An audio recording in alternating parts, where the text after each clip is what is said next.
Asepsis. Asepsis can be defined as the absence of microorganisms that cause disease. There are two types of asepsis. There's a medical asepsis and there's surgical asepsis.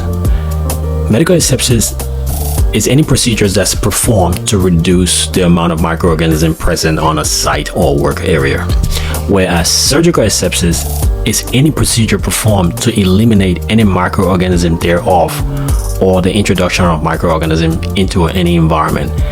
Again, this happens usually. An example of surgical asepsis will be performed by surgical technicians opening up sterile instrument trays and preparing for a surgical procedure in a surgical suite. So that's an example of how a surgical asepsis is performed, by opening medical instrument trays in a sterile way to avoid contamination or the introduction of microbes into the field. You will come across the principles and what we live by and the rules we follow to maintain sterility of instruments is the principle of asepsis. There's 5 principles of asepsis.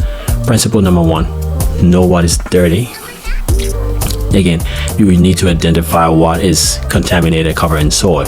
You need to know what is clean. That's principle 2. You need to know what is sterile. Principle 3, you need to understand that an item is sterile. It has been taken out of either high temperature or low temperature sterilization process, and you need to keep them separate. Meaning, if an item is sterile, you're gonna have it on the same cart as a clean item. What happens in that process, the clean items tend to contaminate the sterile item. You cannot keep them on the same cart, whether it's vertical or horizontal. And you need to, principle number 5 is you need to remedy any mishap or misstep in this process. So meaning, if you see a sterile item sitting on the same cart as a clean tray, you need to get rid of that tray right away that is dirty, causing the sterile item to be contaminated, and reprocess them. So that's the 5 principle of asepsis, and you will be learning that in this course. I just want you to have a head start. Check out my YouTube channel and see the rest of the information. I'm going to be giving you bits and pieces of this course information on the channel. You can check it out as a study guide, but those are the principles of asepsis.